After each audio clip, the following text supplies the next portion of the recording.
Hello, I am Baymax, your personal healthcare companion. Let's unpack the magic.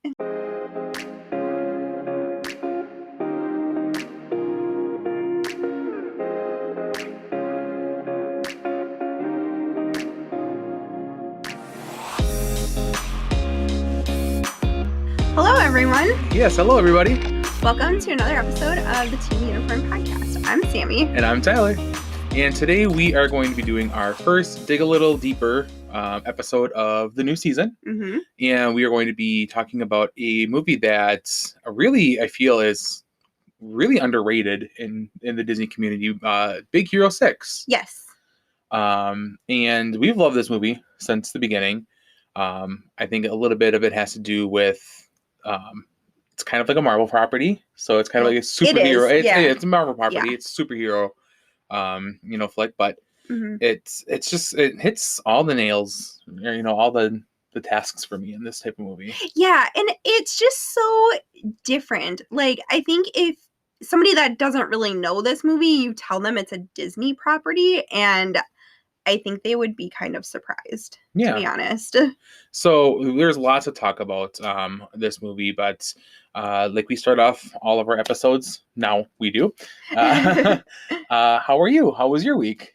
Oh, I'm good. That's good. Yeah, I really wanted to talk about the announcements that were just made recently. Yes. About some sequels that are coming. Yes. And one of them really irritates me. Yeah. So I'm assuming you're talking about the new announcements of the three big announcements that came out of 3 sequels that are in the works that were announced earlier this week were sequels to Frozen, Zootopia, and Toy Story. And I know personally which one you have the issue with. Yeah. So this is center stage. It's all yours. Do you want to start with that one? Yeah, let's start with that one. Okay, Toy Story 5. What the heck are they gonna do? Like, I don't understand. Like, Toy Story 4 was fine. But, like, the ending for Toy Story 3 was so perfect. Perfect. And then they go and they're like, oh yeah, we're gonna go do Toy Story 4. And I'm like, okay, not really needed, but all right. And the way that it ended with, Woody kind of leaving the group and going off and doing his own thing, I'm just like, okay, fine. Like, we'll leave it at that. But apparently not. And I'm assuming, because they're calling it Toy Story 5, eventually they're all... Well, I don't think that's probably just like a 5th Toy Story. I don't know if it's going to be called Toy Story 5. Well, I don't know. That's, I guess, what we're calling it right now. So I guess my question is, like, are they all gonna, like, come back together? Or, like, I don't know, like, what's the storyline here? Like, what do you think? Like, I just don't think there's, like, Toy Story 4 just really wasn't needed. So then I feel like this really, really isn't needed. Yeah, and it surprises me that they would go with another Toy Story just based on the fact that Lightyear didn't do really well. Yeah. I mean, we did do a review, and we do have a generally positive reception of that movie, but it's not like the greatest Toy Story movie I've ever made. So just with how Toy Story 4 ended, and I think the general consensus is that it wasn't needed. It just, Toy Story 3 was perfect. You didn't need to do any more on that. And then Lightyear just not performing the way that probably Disney and Pixar had initially planned it. It just seems like this is an odd decision to keep. It almost seems like they're trying to milk the franchise, but I mean, they also they also have this as a land in a lot of their parks. Yeah.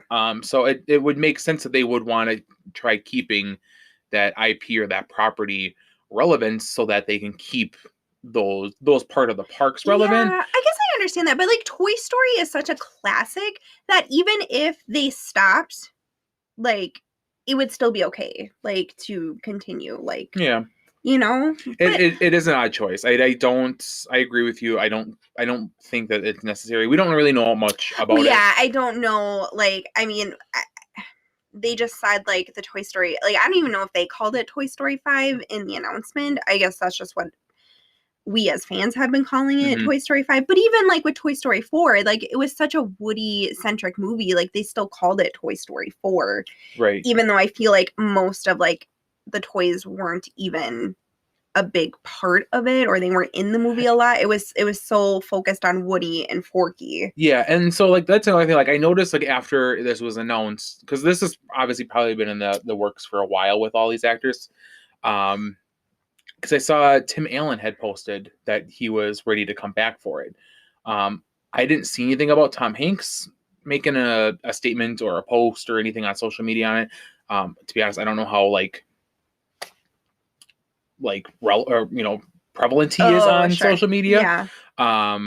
But I know that Tim Allen had posted that he was, like, excited to get back, to go for another Toy Story. And so I don't know if this will be kind of like, Buzz Lightyear's, like, kind of send off, because I feel like, especially with the way that Lightyear, like, how that all happened, like, it wasn't like, it didn't, I guess it really didn't, like, solidify, like, a good ending for, like, Buzz Lightyear's story. I mean, obviously it was like the story that created the toy. Yeah.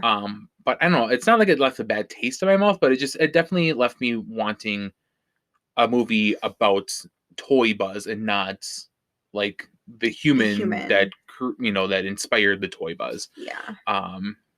So I don't know, like, maybe this will be more of kind of like how Toy Story 4 was Woody's movie trying to, like, end his, final story. This will maybe be like, maybe this is like Buzz and Jesse's final story. Yeah, maybe. And if that's the case, I mean, maybe I'm okay with that. But again, I feel like they're just kind of milking the franchise here. And I'm also curious to see time-wise, where they're gonna play. Like, is Bonnie still, like, little, or is she getting older? Like, like when Andy was in, like, Toy Story 3, wanting to like get kind of give away or, like, figure out what to do with these toys now. Or maybe not even, like, Andy being, maybe not Bonnie being, like, Andy's age, like, going off to college, but maybe, like, just Andy's age, like, where he was, like, the first Toy Story movie.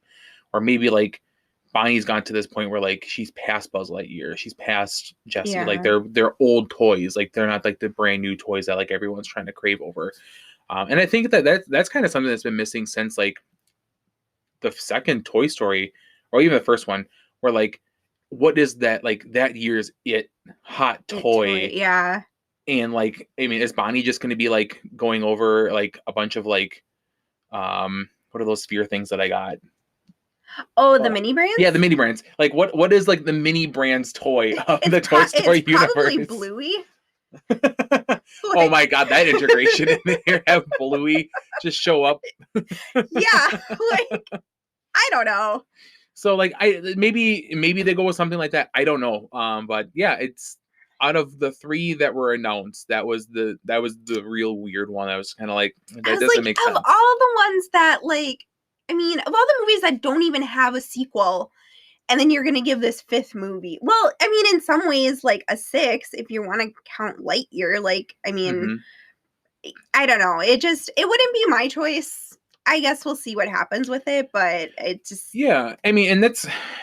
I'm okay with Disney and Pixar, any of the studios doing a sequel, as long as it progresses the story. Like, I'd love to see Encanto 2. Oh, yeah. I'd love to see that, where that happens.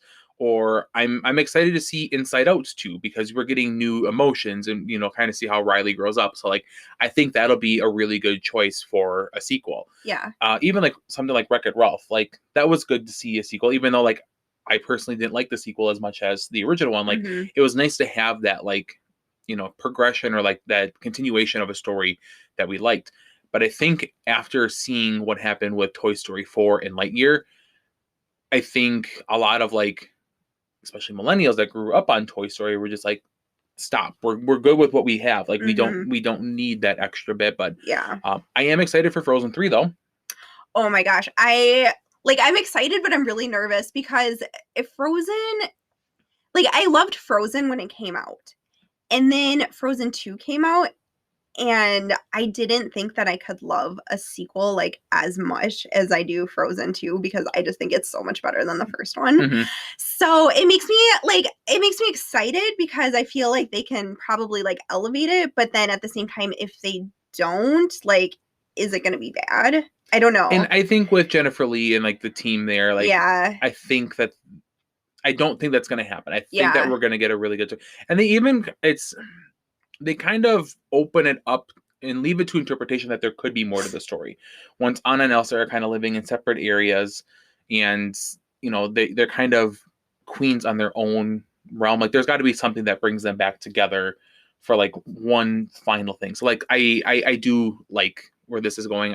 I'm glad that they're coming back. I love that Idina Menzel and Josh Gad and Kristen Bell they're already excited for it. And the music, the Lopez's, I'm sure they're coming back because why wouldn't they? Like, I am just, yeah. So I'm all on board for a Frozen 3. Zootopia 2 was a little bit of kind of like left field for me. Like, but I'm okay with it. I really love Zootopia. Yeah, I think there's just so much to explore. Like I don't know, there's just so many stories that they can go off of, and like really, I don't know, like there's just so much they can do with that and make it really, really good. So I'm excited for that. Mm-hmm. What I would really be excited for, though, and maybe try to switch gears here to our main topic, I would love to see a sequel to Big Hero 6. Yes. At the end of the movie, which we'll kind of go over the synopsis here, they very much leave it up to there's a team, they're ready to go out and take on all these challenges and just be the heroes that they need to be. I think it very easily and beautifully opens the door to a sequel in Big Hero 6. So if any of the movies like that we know and love and watch, like I'm so ready for a Big Hero 6 sequel. Yeah, I agree. I think it's just the ending just really leaves it open to so much storytelling. Mm-hmm. And these characters that they built up in the movie, Hero's journey along the way and where he ends up at the end of the movie is just so like inspiring. Mm-hmm. And so I really think this movie deserves and needs a sequel. Yeah. So, and we've gotten other bits and pieces into this universe. There was an animated series of Big Hero 6, which we haven't seen. But it's not the same type of animation. It's like 2D type of animation instead of the 3D. And then we've gotten the Baymax series, which kind of explored the world a little bit more, but nothing with all these characters coming together with one main purpose. But let's maybe take it back to the beginning and just talk about Big Hero 6 in general. Yeah. For those that haven't seen it, I guess, how do you want to like briefly? Yeah, I guess like when we go into these dig a little deeper, we automatically assume if you're listening, you've seen these. So we're not going to do like scene by scene like replay or anything.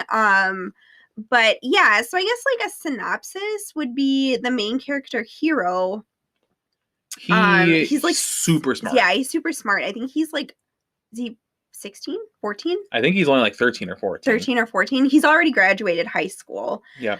And his brother Tadashi is in college, and he's also super smart and working on like his own project there. And he takes Hero, who's very much into bot fighting. Like he's so smart, but he's not doing anything with it. He's not. Like, he's just doing it for like kind of like a self-interest type. He's out there bot fighting, just trying to win some money. He not really care about the consequences of his bot fighting. Yeah. And he's just kind of, I don't want to say he's squandering his talent and his his brain, but he's definitely just like I'm okay just bot fighting and not doing anything else. Yeah. So Tadashi's trying to like steer him on a better path.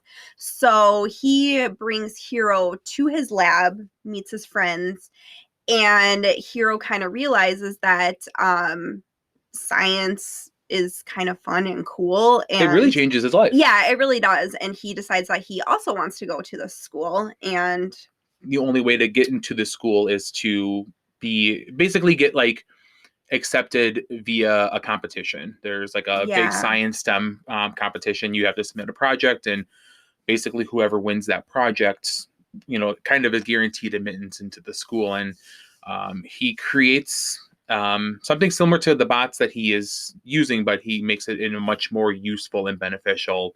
Yeah, he makes them smaller because they're called microbots, and then they can all come together when you wear this headpiece. And there's some people at the competition that wants to use this technology, I guess, for their own benefit. And so after this competition, Hero does seem to win. However, there's a huge fire and explosion at the building, which not only causes his microbots to be stolen, but also results in the death of his brother Tadashi.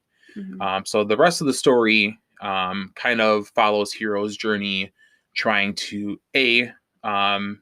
live and accept, that he feels like his microbots and him being there kind of caused Tadashi's death, but then also trying to figure out who started the fire, who stole his microbots, and what are they doing with them. Because initially he does think that his microbots just burned up in the fire, but in the movie you find out like there's more of them. There's more of them, and then more are being produced.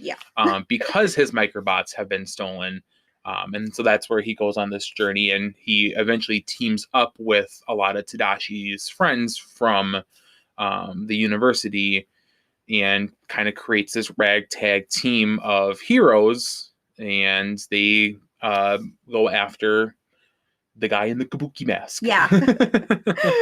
So hopefully that makes sense. I don't know. It's like there's a lot of pieces to this movie, so there's a lot going on. And so I guess I suggest if you have not seen it, like just go watch it and then you can come back and like listen to our thoughts on it. So so I guess, so that's kind of the premise of the movie. And like we said, it kind of accumulates into this team kind of coming together and forming this really tight knit family, as opposed to, just kind of friends of my brother, at the university. And it all revolves around Baymax, who is Tadashi's healthcare companion. That's his project that he was working on at the university to become Big Hero 6, because there are 6 of them, including Baymax. Yes. Just a brief couple tidbits about the movie. It came out in November 2014. And I mentioned at the beginning of this episode that I felt that this movie was very underrated, and I feel the placement of when it was released is a major contributing factor why. Yeah, for sure. So it came out just about a year after Frozen, and I think everyone remembers how crazy Frozen was, how crazy Frozen still is. Yeah. But the world was just frozen. Right. So you come a year later, you get like all of like toys and ornaments from Hallmark that are coming out for the first time for like that Christmas season, and like everyone's dressing up like Anna and Elsa and Olaf for Halloween. So like it's really just like Frozen fever still going into a year later. But then this movie comes out, and then after this movie comes out, then you have one of Disney's one of the bigger first ones live action movies was Cinderella, which was a really big box office success, and then Inside Out, and then not to mention Marvel's also pumping stuff out. This is phase 2, so we're in Age of Ultron territory. So like you have all these big movies on either side of Big Hero 6, and I feel like it just kind of gets lost in the shuffle there, and maybe that's why I feel it's a little bit underrated. But so that's kind of the time frame in which we're talking about when this movie came out. Yeah. And it did win Best Animated Feature at the Oscars for that season. But it really didn't have that much competition, I feel like, for that season. You were telling me that, and then you're like, oh, here's all the ones it went up against. And I think like the only other one that I like heard was like the Box Trolls. And even then I've never seen that movie. So yeah, Box Trolls, and I think How to Train Your Dragon 2. And then there were a couple other ones that I still like had not heard of. So so I mean, you can say like, oh yeah, I won Best Picture at the Oscars or Animated Picture, but it didn't have much to go up against. So another fun fact is that the directors of this movie also went on to direct Moana, which we actually just watched the other night. Yeah, we did. And I think we were talking about this today when we were kind of prepping this episode. I think that would make another good dig a little deeper too. There's a lot to talk about in Moana. So same directors as them. So we are going to do like we always do with all these dig a little deepers. Just go over some of our favorite characters, favorite scenes, favorite parts of the movie. What is your favorite character? Probably Baymax. Probably Baymax, yeah. Yeah, that I do like Honey Lemon, but yeah, Baymax just I don't know, he just steals the every scene he's in. Yeah. I really like Fred. Yeah. Fred is so funny. He's just such a weird goober, I guess. Yeah, he's so weird. He's so weird. He doesn't even go to the school. He's just like the mascot or like a sign twirler. There, like he's like I don't go here. I just hang out with these people. Yeah, he's like I'm just here for funsies. TJ Miller plays him, which I think is really funny because I think he's really fun. I think he's a funny dude. So yeah, I like Fred. I really like the scene where Tadashi is like going through and trying to like create Baymax, and he just keeps failing, and it's just like his take number 86 or whatever, like he finally gets it, and you can see how like happy he is, but like all like the bad versions of Baymax are like they just don't work, or like something happens, and then just kind of seeing how, like you said, Baymax just kind of steals every scene that he's in. Like the first scene where they're up in Hiro's bedroom, and like Hiro kind of like stumbles backwards because he's kind of scared of Baymax. Yeah. And like the stuff just keeps falling off of his shelf onto him, and they keep saying "ow," and then so Baymax is like, "How would you rate your pain? How would you rate your pain?" Yes. Yeah. I guess I don't have like a particular scene, but like just like the Tadashi's like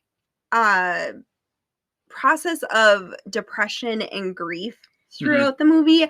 I think they did such a good job with it, and especially after like. Well, not after, but like what we've been going through like the last like month and a half, like that was just so relatable now. And like I said, I think they did a really good job. Like, you see the scenes like where his aunt comes up and brings him food, and like he didn't eat like the previous plate that, but she still keeps bringing it up and like, is checking on him and even Tadashi's friends, they're sending him like video messages saying, "Hey, Hiro, we miss you. Just want to see how you're doing." But then, Hiro is very much driven almost by anger because of what's happened. To the point where, he tells Baymax like, Tadashi's not here. But then Hiro's like, no, he is still here. And like, that does really like we feel that, especially now with after what happened with Maya, and it's just it's almost refreshing to see how well of a take that they did on it, because we know how well of a take they did on that. Like, you can feel Hiro's depression, you can feel like his anger and his non-acceptance, and then like as the movie progresses, you see his emotions change, where it's more of like he wants revenge, and then he realizes he feels sorry, and then he needs to help where he can. Yeah, it's a lot of like up and down, and I think like there's I don't know if it's so much like a misconception, but I mean, you have like the 5 stages of grief, and I think a lot of people think that like you go through each stage like one by one and then you complete them almost, but it's so up and down. It's so like, I'm feeling, angry this minute, and then, the next minute I'm really, really sad. And then, and then maybe I'm feeling okay. And maybe I can like accept maybe, certain parts of this loss or aspects of it. And then you're back to just being angry again because of like something else. And it really depends, like what is going on in the world around you, like what you're dealing with. Like I felt a lot of that, like just being like feeling angry, like feeling like so like I did something wrong, or I chose the wrong decision, and like I jeopardized, or I didn't get to do something. But then you think about the loss, and then you just feel like so much love that you had that, and then like you're completely like jumping in and out of different stages of that grief back and forth, and you can definitely tell that Hiro is doing that too. There is no one set like pathway that he has to there's follow. no like straight line when it comes to grief in reality and also grief throughout this movie. And you know, with Hiro, like he gets to the point where like he's so consumed by anger and vengeance that like he pushes away his team. He puts his team in jeopardy. You know, there's a scene when they're at the deserted island, and he like all he cares about is getting that kabuki mask and finding out who is underneath the mask, to the point where he jeopardizes his whole entire team. He puts them in danger just because he, you know, he doesn't care about the safety. He just cares about getting revenge. Yep. He cares about, you know, and then at that point, like he even changes, like he rewires Baymax, puts the new chip in there. Yeah, I was just thinking in my head, like when he's programming like all the karate moves, and Baymax is like, I fail to see how karate or whatever makes me a better healthcare companion. And obviously that's not like Hiro's like purpose in this, like to make him a better like healthcare companion. Like he just wants to like complete his own mission, and he sees Baymax for his own personal reasons and not the reason that Tadashi, you know, meant him or made him for. And in the end, you know, definitely Hiro does realize this and comes to terms with this. But unfortunately, it's at a point where he can't save Baymax. Yeah, but the thing is, like, he has to go through the journey. He has to go through the grief, just as like us or anyone else, like going through grief as well. Like you can't just, I don't know, like block it or be like, I don't want to feel my feelings. I don't want to talk about my emotions. Or, you know, like with Hiro, I think like he had like a one-track mind, but I mean, he was still like working through it, maybe not in like the best way or maybe like with the best mindset, but like he still had to go through all of those motions and feelings to get to a better place. Yeah. And we have a note in here that violence is not the answer, and that it definitely shows that, like, I definitely want to point out, like, if you're going through grief or you're having these moments of like depression, like Hiro's having, or just, you know, depression or anxiety, and you're like, violence is never the answer. But he uses Baymax for a better part of the middle of the movie for vengeance, for violence. He wants Baymax to be kind of almost like Hulk and Iron Man together. Like Baymax, essentially, when he's in his red suit, is a combination of Hulk and Iron Man. He has the strength of Hulk, but like all the tech of Iron Man. And Hiro is really just using that for vengeance, for violence, to get back at this guy for stealing his, you know, stealing his tech and stealing the robots, or making their own robots, and then, you know, thinking that that's going to help him get over Tadashi's death, which is not going to happen. Like that's not going to solve anything. Right. Yeah. But then, I mean, I think that's like a good, I mean, but I think that's like a message or like a theme throughout this is like they do end up like solving like the kabuki mask, like, but they don't like really harm anybody. Like they're not out to like kill anybody.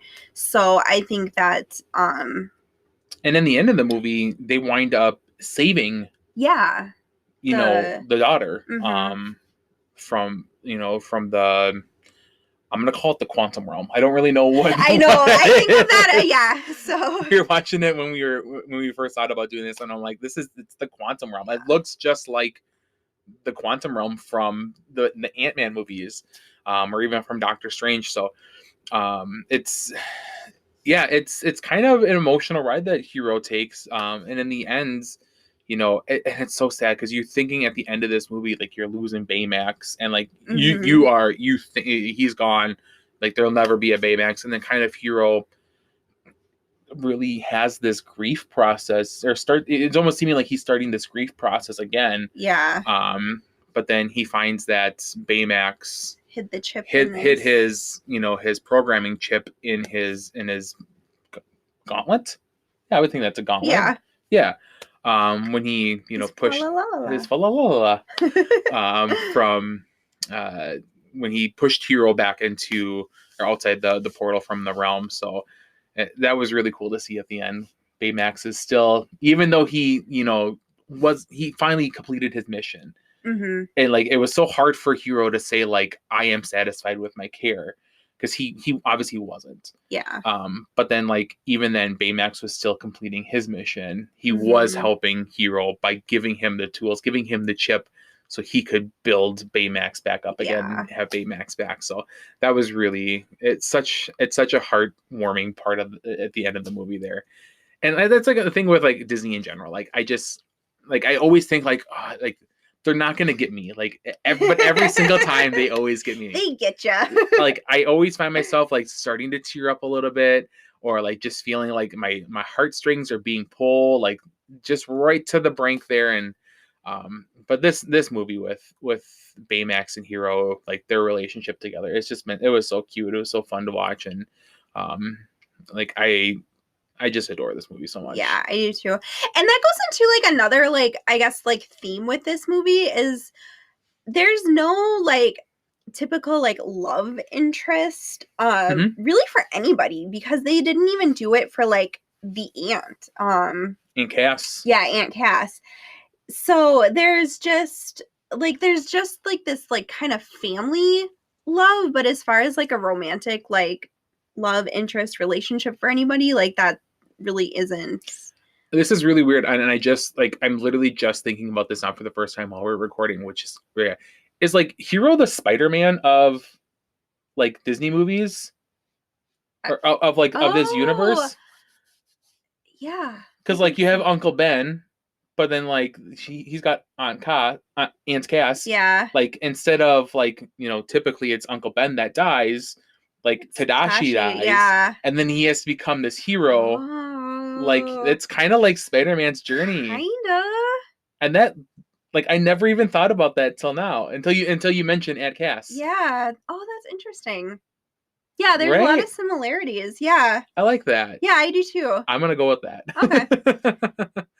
And then you to piggyback back off what you said, where there's no romance, like we kind of started seeing that a little bit in Frozen the year before, because the movie played into like that Anna needed one true love's kiss, like the typical Disney trope. Yeah, like an act of true love. But it wasn't, and they were, Kristoff and Olaf were like, oh no, it's got to be Hans. Like you got to kiss Hans and it'll be fine. And then we find out like no, it's like familial love. Like her love for her love for her sister is what cured the frozen heart. And then you get into this movie where it's just like there is no like romantic love. This is all familial love. So like that's where you kind of see that change, where it's not just like every Disney movie has to have like this stereotypical like love interest, or like this back and forth like love journey, like or like a romantic journey. Yeah, like this is very much like Aunt Cass's love for Hero's love for Tadashi, and all the friends' love for Hero, and how that all comes together to save what's it, Alistar? Oh, Alistair Cray. Yeah, Alistair Cray. So they can save his daughter, Professor Callahan's daughter. Oh yes, Professor Callahan's daughter. Yeah. So like it all very much is just familial love in this movie, which and I think again it just really plays into like how well this movie, like how much we love this movie. Yeah, and another on the Loss and Grief, like like Professor Callahan is going through his own like loss and grief of his daughter, and for a long time now. Yeah, and and that's what drives him to essentially like start the fire. And I'm assuming, I guess that's never really addressed. Like I'm assuming it's him that starts the fire. Yeah, I would think so. And steals Hero's microbots. Yeah. Because of his own loss and grief. and that was his way of dealing with it, which didn't turn out. Yeah. I mean, I guess like he did get his daughter back, but then he's going to jail for it. So, which you win one, you lose one.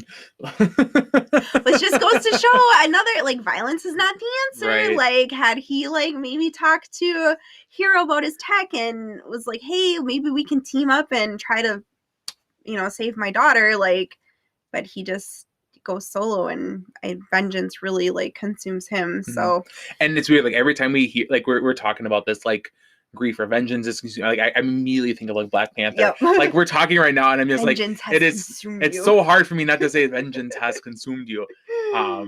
But you had just said that, you know, if all he went to Hero or Tadashi, even to say like, you know, you have this technology, can we use this to try figuring this out.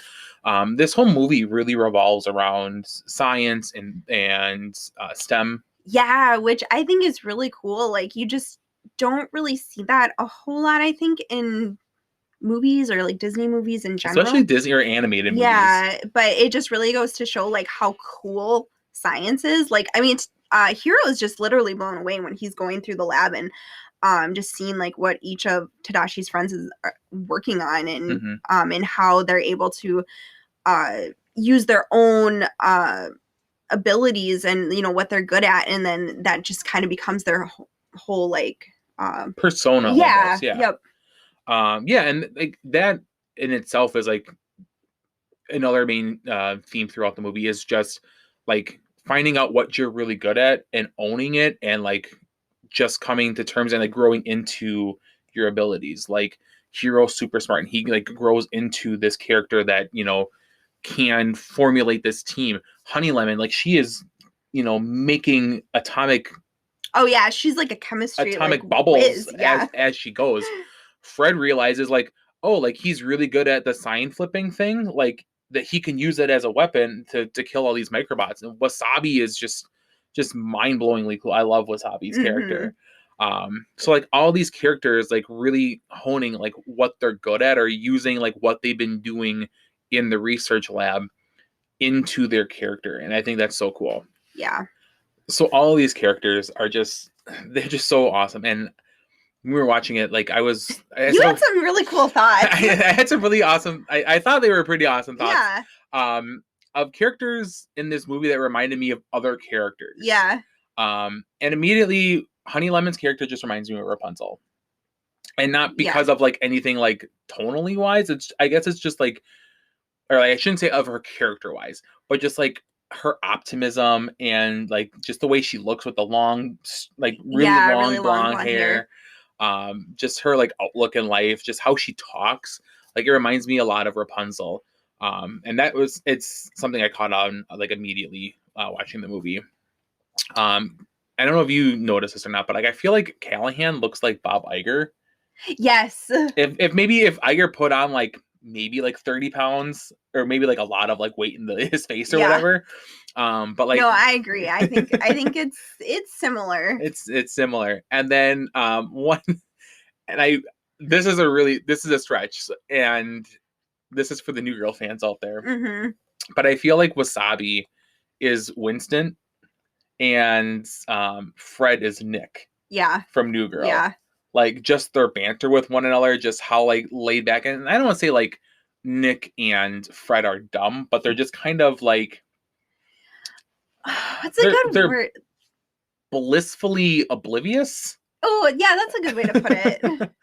But like I could see like them, if they like live together in like an apartment, like I could see them having like that Winston and like that Bishop and Nick type of relationship together. Yeah. And I don't know, like just Winston is just, he's so particular and so unique. And I feel like Wasabi, like especially when they were talking about like, his name, he was like, I spilled wasabi on my shirt one time. And like I'm like, that is something that Winston would say. Like that is that type of relationship. Oh my gosh. Well, and like the way Wasabi has like all of his tools laid out, and there literally has like the outline of like where each one is supposed to go. Like he's so particular. Well, especially like, so then I think it's Gogo like comes up and like steals something off of the tray, and like he like freaks out, like I can see like Nick doing that as well to Bishop. Yeah, and she's like, I don't know how you find anything in this mess. So those were just like some like really weird connections. I was watching. I'm like, yeah, that's Rapunzel. Like, dude, that's definitely Nick. Like Nick and Fred are like they're the same character. Yeah, like they truly are the same character. But Fred's a fun character in general, just because like he's got a really like awesome background. Yes, I remember the first time we watched this, like I didn't like in my mind. I'm like, oh my gosh, like when his dad is revealed, that's Stan Lee, right? And I'm just like, are they like, is it like really Stan Lee, or are they just trying to make him like really like look like Stan Lee? Or because for the entire movie, the actual movie itself, like you don't like actually see Fred's dad. You just see like portraits of him at his house. Yeah, and so like, and you see the portrait, and it looks like Stan Lee. Yeah, but like they don't mention it at all. Right. Like nothing on there. He's just Fred for being like just a weird sign twirler that hangs out at like a science college. Like he lives in this mansion, who has a butler, and like his house is just full of all these like cool things, and like they just don't ever mention the fact that like, oh, that looks like Stan Lee on the wall. Yeah. And then so you go through the credits or whatever, and like the last scene, Yep. Here all of a sudden you see like his dad walk in, and then he talks, and I'm like, oh, it is Stan Lee. Stan Lee. So that was like such an awesome cameo. And they have the underwear moment. Oh my god, that's probably one of my favorites. The underwear scene, like how Fred wears his like 4 different ways or something like wear it front side, back side, inside out, and inside out backward. So I guess we can say this because he's not going to listen to it. Yeah. We have an uncle. Uncle Muff. Our Uncle Muff. Uncle Melvin Muff. He just turned 80. Just turned 80. And like that is like that was his mantra. Like he talks about that all the time. Oh yeah, all the time. He's like, oh yeah, not that he's stingy or cheap, but he is a little bit. He's a little cheap. He's a little cheap. So this is his way to get use out of his underwear. Yep. He's like, you can wear it inside, you can wear it out, or inside out, right side, backwards, and frontwards, and everything. So you can wear a pair of underwear 4 days in a row without having to wash them. And I remember we had a bonfire. And it wasn't last summer, but it was the summer before. Yeah. Yeah, and we had the whole family over. And because we own our backyard, which we need to do this more. We didn't do it a whole lot last year. But especially in 2020 when COVID hit, like that was kind of like our way to like still hang out with our family, but being distance. We'd go outside and we'd put up a big tarp. Well, it used to be just a bed sheet. Yeah, it used to be a bed sheet, but then we actually were able to get like an actual screen. And I bought a projector, and we would do outside movie bonfire nights. Yep. And I remember one night we watched Big Hero 6. And Uncle Muff was over. And I think that's why we specifically picked this movie. Yes. Because I don't think he's ever connected with the character as much as he does with Fred. So like we're watching this, and like my mom, my uncle, like, and then my other uncle, Jay, and then Uncle Muff are all over there. And like that scene comes out, and they all just start busting laughing. And Muff's like, oh yeah, that makes a lot of sense. So yeah, other than Nick, probably Fred would most relate with Uncle Muffy as well. Yeah. But yeah, so I guess kind of like sticking with the Stan Lee cameo, this is based off a Marvel film, or I should say Marvel film, a Marvel franchise, or there's anyway. Like Big Hero 6 comic books. Yeah, there's not a whole lot of them. Yeah, but it is a story that Marvel has published. I believe the initial comic run was actually done by like IWD or Image Comics. Yeah. But then they did a run like back in like the early 2000s or mid 2000s, and that was produced by Marvel. And I think that was the inspiration that caused this movie. Because if you look in that series, like there are like Baymax is in there, and I believe Honey Lemon and Tadashi are in there, but like they look completely different. I think Baymax is like a dragon or something. So like it's not even like it's like it's very loosely based. It's and some of the characters are not even the same. And I wonder if that's the reason why Fred looks like a dragon. Oh, is because there was a dragon in like the original one. But so that's kind of cool. Like, you know, obviously with us being like big Marvel fans, to see like somewhat of a Marvel influence. Yeah, I was gonna say, like, I think like, because we were just at Powers Comics, it's a local comic book store here in Green Bay. So I was looking just out of curiosity to see if they had any Big Hero 6 books or comic books, and I found one, and I think that was the one for out of the 2000 run. Yeah, and the cover looked really weird. But yeah, but there was only one. So I think Marvel and Disney did such a great job, like, taking what I'm assuming is an underrated comic, and I just don't think it's like, it's just not big. It's not big at all. But then they just make this like amazing movie with it, which, yeah, like we said before, I think it's just really underrated. Like, it's just not something that people really like go to. I know it's just so different from what Disney is known to be putting out, but it's so refreshing, and like, just like the themes throughout it, and like, I don't know, just like the loss and grief, and I feel like this was just such a good movie to watch at the time that we did. They just did such a good job with it, and I don't know, they just knocked it out of the park, really. Yeah, and it's kind of to go, you know, back to the fact that it's underrated is, you know, I think a lot of people kind of gets drowned out with the Frozen fever, like it was kind of in there, and because it is such a unique property and premise and story and everything, and I think that maybe it does just get lost. Maybe it's not something that people really immediately like think about. Because I mean, you did, you know, after this, you had Inside Out, and Inside Out was a huge movie. Yeah. And like, there's so many other like of these 3D, either if it's, you know, Pixar animation or, you know, Disney Studios animation, that like I feel like this is the time that they were really just hitting it out of the park with like everything they brought out. So like, if your movie didn't stand out or have something that could compare to Frozen, like Frozen was just gonna like eat it. It's almost like I've been playing that game Holio. Yeah. So like when you like go around, you keep eating things until you get bigger and bigger and bigger. Like I feel like that's how like Frozen is. Yeah. Like you just like Frozen will just keep going around and like getting to franchises that it's definitely bigger with, and it'll consume it. So then you don't think of it anymore, and then all you think about is Frozen. And that's maybe what happened with this movie. I don't know. Like, and maybe that's just us. Maybe other people are like, no, we really love like Big Hero 6 too, just as much as you guys. But like, I don't see that love as much like out there. Yeah, and you know, and it just, and it's not really represented at the parks. You know, you don't really find, like, I think there was like a Baymax like meet and greet in Epcot, and I think at one point the Hero was there too. Yeah, so I'm assuming that was probably shortly after the movie came out. But I mean, obviously it's not there anymore. I know they just announced with D23 that they were gonna turn the Pacific Wharf out in DCA into San Francisco. So that'll be nice. We didn't even talk about that, like how like awesome like San Francisco looks.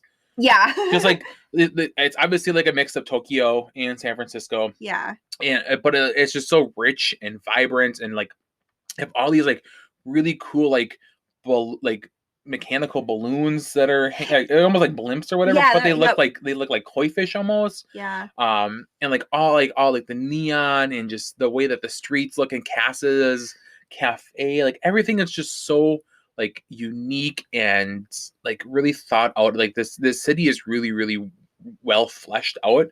And I want to see more of this city. Like I want to experience more of San Francisco. So I'm really excited to see where Disney will be able to take the San Francisco and like place it into Pacific Wharf. I think it's going to be really cool there. Just to be able to walk into that area and like like if they put like, because like that whole like Pacific Wharf area, there's not really like, I guess like the only attraction that I can think of there is like the bread making place. Oh, I was like, there's no attraction there. It's just like a big place to eat. Yeah. So you got the Cucina Cucamonga over on the one side. I think that's how you say it. That's how I'm saying it. Yeah. And then you have, I think, like a Ghirardelli like shop in there, and then there's like the place where they make the bread. The bread, and you can get the bread. And you can still keep the bread thing in there. I mean, if people are going to be like, "Oh my god, you can't take away my Mickey Cream bread," but like, what if they made like Baymax bread there? Yeah. You know what I mean? Well, and I think I don't know exactly like what their whole plans are, but I'm assuming they're gonna have like some area for like a meet and greet. Dude, that'd be so much fun. Like Baymax, if they don't, like, what else are you doing? You're wasting your time. There. Like, okay, so like, because on the back side of there, because you walk across the bridge to get into like, into Pacific Wharf, and that'll be changed. It looks like they're going to change it to like the whatever the Golden Gate Bridge of San Francisco is. But then like on that back side there is where like they have like the fishing pier, whatever. Like, because we saw like Goofy up there. Yeah. When we were there in Disney, like, what if they put like Hero or Fred or Wasabi or Honey Lemon up there, and like they're like just kind of waving or whatever? Because I think it's too small of a balcony to put Baymax up there. Probably. But like you can definitely put like any of the other characters up there. Mm-hmm. Like I think that would be pretty cool. But that whole area, I think, is just it, especially like how well they like transitioned Pixar Pier. Yep. Or Paradise Pier into Pixar Pier, like that, having all that there. I think just having this right down on the other side of that area is really cool. And then on the back side of it, it transitions into Cars Land. So like we loved Cars Land like way more than I thought we were going to. At least for me, like I knew I was gonna love that land regardless, but I truly enjoyed that land. So, like, I feel like just having everything kind of intersecting and, like, the middle of those two places is San Francisco. Mm-hmm. As long as they keep the birria tacos there, like, I'd be fine. That's the thing. I don't know. Like, I'm assuming they're probably going to change restaurants and stuff to, like, I don't know. Like, there's not a lot of details. Well, because there's a Chinese restaurant right there, too, which would kind of play into that same area. So I don't know. I think those two. I think the Chinese is like the fortune cookie, or Lucky Box, or whatever that restaurant is. Yeah. Like those two are going to be fine. I think it's everything to like the left side of that, like that fishing wharf area. Like that's all going to change. But like I can see our birria tacos are going to stay. Yeah, I'm excited to see what they do, and yeah, it'll just be nice to have more Big Hero 6 representation in the park, because you're actually wearing your Baymax shirt and you got so many compliments on it. I did. And all the like everyone was saying, "Oh, we don't see a lot of Baymax. We don't see a lot of Big Hero 6." And like you really don't, because like everything gets swallowed up by Frozen, and which I don't want to like hate on Frozen at all, because like I love Frozen. Dude, we watched Frozen 2 the other night, and like I cried. Like it's a masterpiece. Like it's one of those movies that's better than the original. Yes, yeah, for sure. But there's so many other movies, franchises, characters that need love and I think representation in the parks, and Big Hero 6 is definitely one of them. I mean, just look at like when the Munchlings came out, the big Baymax s'more. I mean, we got the little one here on the set, but that big one sold out immediately, so fast. Immediately sold out. Like, you know, you don't really see a lot of like Baymax or Big Hero 6 merchandise like anywhere. So, and that's the thing. Like and it was so hard. Like, I mean, I found my shirt that I'm wearing off of Amazon. But even then it wasn't like, it was just kind of one of those create your own. So it wasn't like something that was put out by Disney themselves. Right. It was just kind of Amazon will screen print whatever shirt you want, or the design in any color shirt you want, and kind of go from there, which those shirts are pretty nice. But it wasn't like something that was like, oh yeah, this is like a new line from Disney. This is the new Big Hero 6 line.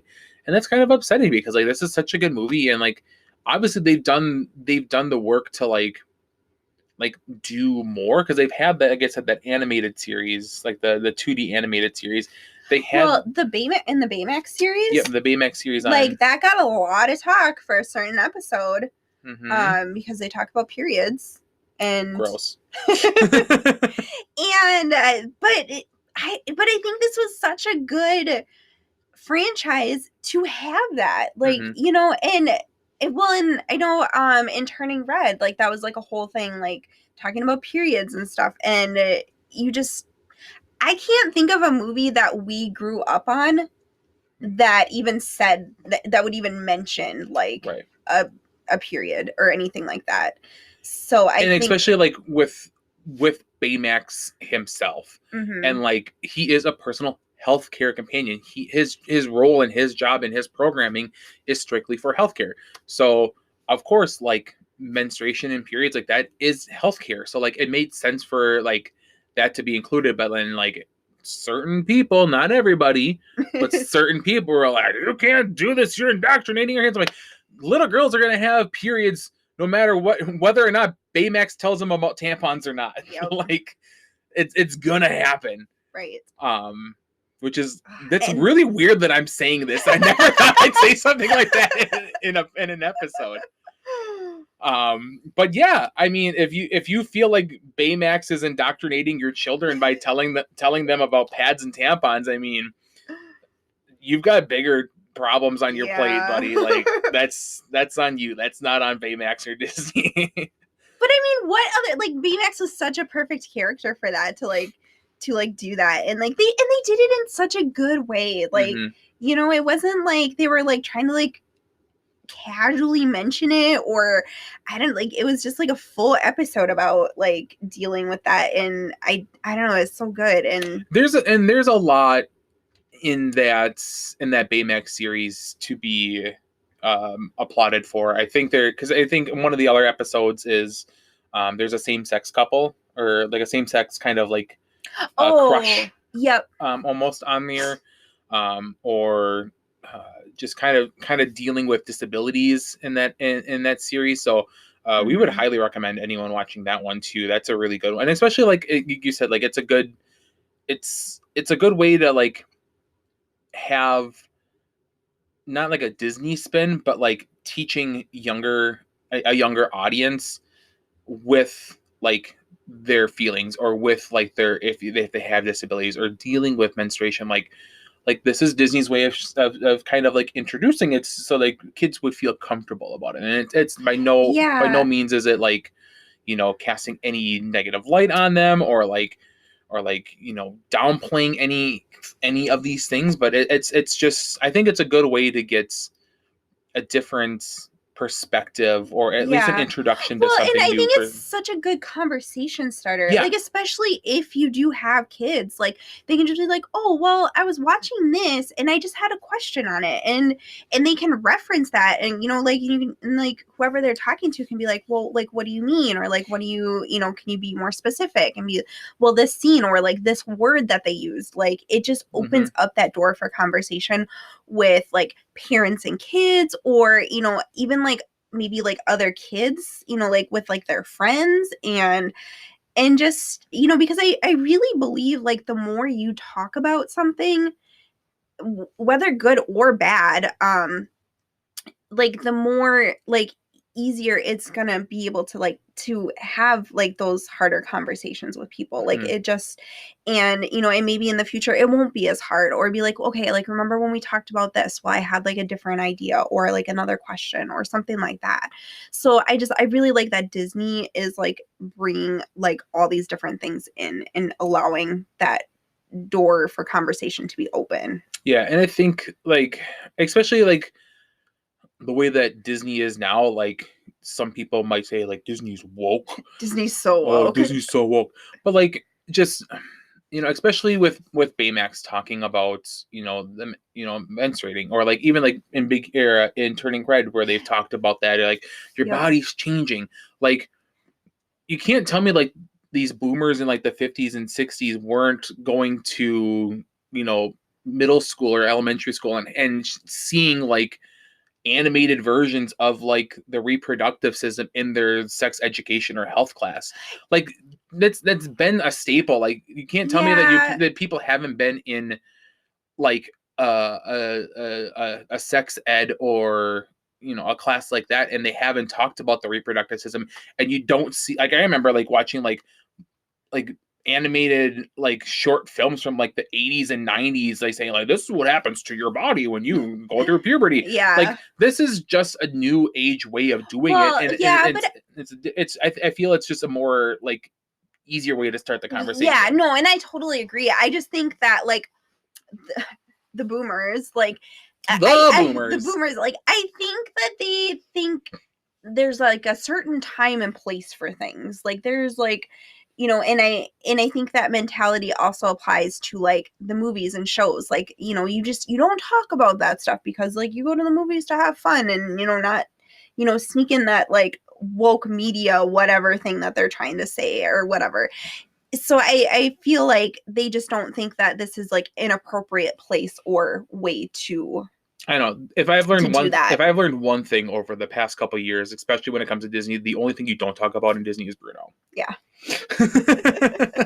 Yeah.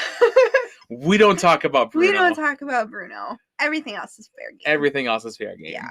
But I mean, I guess to kind of wrap up this episode, I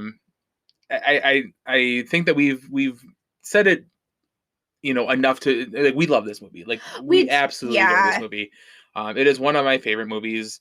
I love just the animation. I love the team up. It feels like a superhero movie. These feel like an Avengers level team. Yep. But not Marvel. I mean, it is Marvel, but it's not Marvel. It's definitely Disney. Yeah, it's definitely like its own thing. But yeah, I mean, you can definitely draw like parallels, like from the Avengers. Because like I mean, obviously, like with the whole like hero Spider-Man thing, like like there's a lot of parallels, but it definitely is like its own special thing. Mm-hmm. Something we didn't mention, which I want to mention before we end today's episode. I told you this at breakfast yesterday. The music. There's Fall Out Boy in this. Oh, and you love Fall Out Boy. And you've been listening to Fall Out Boy for quite some time now. Yes, my best friend Katrina, that bad influencer that she is. No, yeah, she's pretty much the only reason that I love Fall Out Boy because like she loved it so much and was like, you got to listen to Fall Out Boy, and I was like, oh my gosh, I too love Fall Out Boy. So in this movie Immortals, I'm not certain, but I would almost think that Mortals was made for this movie. And it just happened to be. It wasn't like not to bring Frozen back up in this conversation, but like Panic at the Disco did Into the Unknown for Frozen 2, but it was their version of the song from the movie. Right. Like it wasn't their song that was used in the movie. Right. But in this way, like in this movie, Immortals from Fall Out Boy was used for this movie specifically. It is Fall Out Boy singing, and I actually think like it was made for this movie. Yeah. And then they just were able to release it as a single. Yeah. So we're watching this and we're talking about, doing this as an episode. And then now it's probably about a week or so, 2 weeks ago, Disneyland 100 started and they brought out the Wondrous Journeys fireworks show. Yes. On the castle, which features Immortals by Fall Out Boy. And who flies? A flying Baymax over the castle. And that's so awesome to see. Yes. Again, we haven't seen a whole lot of representation in the parks. And now we have it on like Disney's 100. Like it's their it's their pristine showcase of the century. And who flies across the castle is Baymax. Yep. And I think that's awesome. But then you see, they hear, Fall Out Boy playing. And then literally a couple days later, Brendan Urie was like, okay, yeah, we're actually going to end Panic at the Disco. Panic at the Disco is not going to be a thing.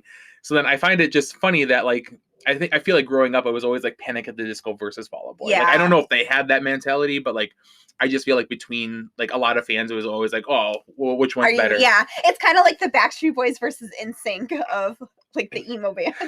Or it's Team Jacob versus Team Edward. So like I feel like it was kind of like that. So then I saw, I think on Twitter or something where someone's just like, it's funny that Fall Out Boy has still lasted and putting out new music, and now they're in the Disneyland 100 castle show, and then Fall Out Boy announces their retirement. So it's kind of Panic at the Disco announces retirement. So it's kind of like Fall Out Boy helped Panic at the Disco close the goddamn door. I like both bands. I love Panic at the Disco. I love listening to Fall Out Boy. I don't have a fighter in this at all. I like them both. Yeah. But I do find it funny that Fall Out Boy gets to live as immortal in immortality. Mm-hmm. They are in the parks. They have their song on like Disney's 100, like celebrating their 100th year celebration.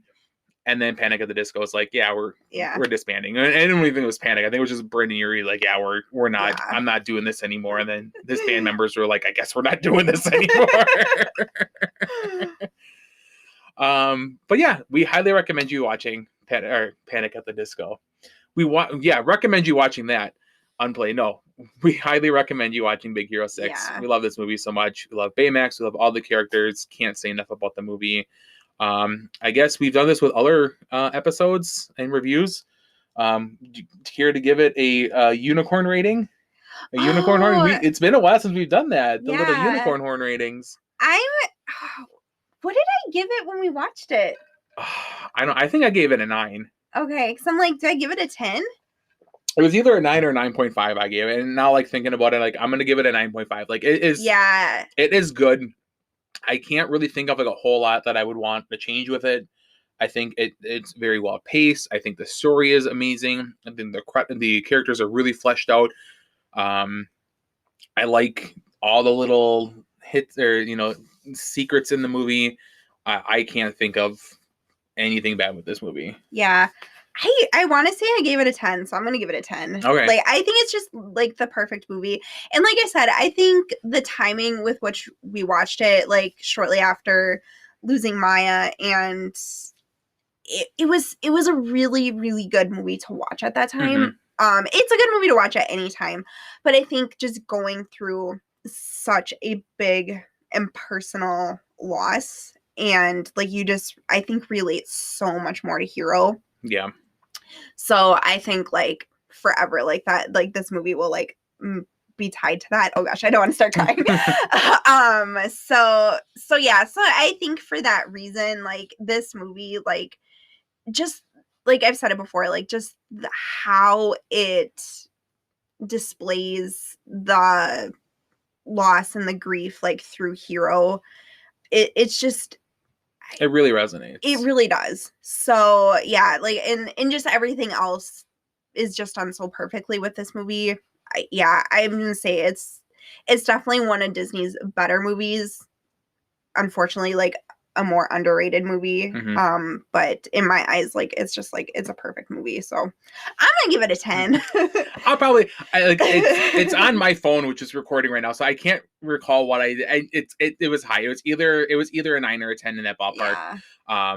And it's just the best. It's just the best. But to end today's episode, I have one question for you. Okay. Are you satisfied with your care? Yes, Tada. I'm satisfied with my care. Well, we appreciate everyone for watching or listening along today's episode. As always, thank you so much for all the love and support. Just want to thank you guys for listening, and especially, like, coming back after the break and listening to us again. This is something that we were really excited for doing, especially after we watched the movie. We're like, oh, this is definitely a dig a little deeper episode for us. Oh yeah, for sure. And we'd love to hear what you guys think. Like, yes. I guess, have you seen Big Hero 6? Did you know it was a Marvel property? Because I feel like that's something else, like, a lot of people don't, like, they don't know it's Disney, let alone, like, a Marvel, like, mm-hmm. property. So, like, I'm curious, like, did you know that? Do you, like, how do you like or not like the movie? Like, I'm always curious to see, like, what other people have to say about it. I'm also curious if people like to wear their underwear right side, inside out, frontwards and backwards. Do you make your underwear last 4 days? Oh, but again, follow us on Instagram. That's where you can find all of our updates there. We're on a lot of places to listen to. Spotify, on YouTube if you're not watching it on there. If you are, hello. We can't wait to talk to everyone next week on another episode of the Team Unicorn podcast. But for this episode, dig a little deeper. I'm Tyler. And I'm Sammy. And it's been magical. Thank you for listening to this week's episode of the Team Unicorn podcast. You can find us on all major podcast platforms as well as YouTube.